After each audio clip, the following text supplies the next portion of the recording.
নমস্কার, আপনাদের সবাইকে পাপিয়ার হেসেলে সাদর আমন্ত্রণ ও লক্ষ্মী পুজোর স্পেশাল হিসেবে আজকে এই নাড়ুটি আমি আপনাদের সামনে নিয়ে চলে এসেছি। আশা করছি এই রেসিপিটি আপনাদের পছন্দ হবে আর লক্ষ্মী পুজোর দিন আপনারা এরকম নাড়ু বানিয়ে ঠাকুরকে নিবেদন করতে পারবেন। তো চলুন শুরু করা যাক। প্রথমে এখানে আমি গুড়টা কড়াইয়ের ভেতরে দিয়ে দিলাম, দিয়ে গুড়টাকে ভালো করে জাল করে নিতে হবে। এই যে দেখুন, ভালো করে আমি লো ফ্লেমে আস্তে আস্তে গুড়টাকে ভালো করে জাল করে নিচ্ছি। এটা থিকনেস তখন আপনারা বুঝতে পারবেন যখন এই গুড়ের 1 থেকে 2 ড্রপ একটু জলের ভেতর, ঠান্ডা জলের ভেতর দিবেন। তাতে বোঝা যাবে যে যদি সঙ্গে সঙ্গে গুড়টা দলা বেঁধে যায় তাহলে বুঝবেন যে আপনার গুড়ের পাকটা হয়ে গেছে। এই যে দেখুন, আমার একদম সঙ্গে সঙ্গে জমা বেঁধে গেছে, এর গুড়ের পাকটা একদম রেডি। এবার আমি এটাকে নামিয়ে নেব, নিয়ে এর ভেতরে একটুখানি ঝুরি আর তার সঙ্গে চিড়ে ভাজা দিয়ে দিচ্ছি আমি এই গুড়ের ভেতরে। এই যে দেখুন, আমি ঝুরি আর চিড়ে ভাজাটাকে মাখিয়ে নিয়েছি। আপনারা চাইলে শুধু চিড়ে ভাজারও নাড়ু বানাতে পারেন।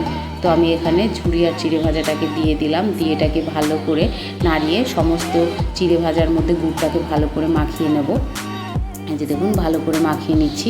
নেবার পরে এখানে গরম গরমই আমাকে নাড়ুটা পাকিয়ে নিতে হবে, না হলে ঠান্ডা হয়ে গেলে ঝুরঝুরে হয়ে যাবে, নাড়ুটা পাকানো যাবে না। সেই জন্য এখানে আমি চিড়েটাকে ভালো করে গুড়ের মধ্যে মাখিয়ে নিয়ে হাতে একটুখানি তেল লাগিয়ে নেব। তেল লাগিয়ে নিয়ে আমি এটাকে সঙ্গে সঙ্গে বানিয়ে নেব। এই যে দেখুন, মাখিয়ে নিয়েছি। এরপরে আমি এটাকে বানিয়ে নেব।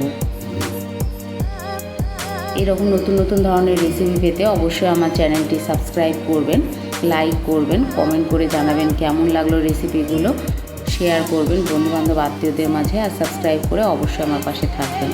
এই যে দেখুন, হাতে তেল লাগিয়ে নিয়েছি, নিয়ে এটাতে একটু একটু করে নেব আর নাড়ু শেপে এটাকে বানিয়ে নেব, তাহলেই রেডি হয়ে যাবে চিড়ে ভাজার নাড়ু। এই যে দেখুন, দারুণ পারফেক্ট হচ্ছে। এরকম ঝটাঝট আমাকে বানিয়ে নিতে হবে, নাহলে একদম ঝুরঝুরে হয়ে যাবে। তো এইরকম করে এই যে বানিয়ে নিয়েছি চিড়ের নাড়ু।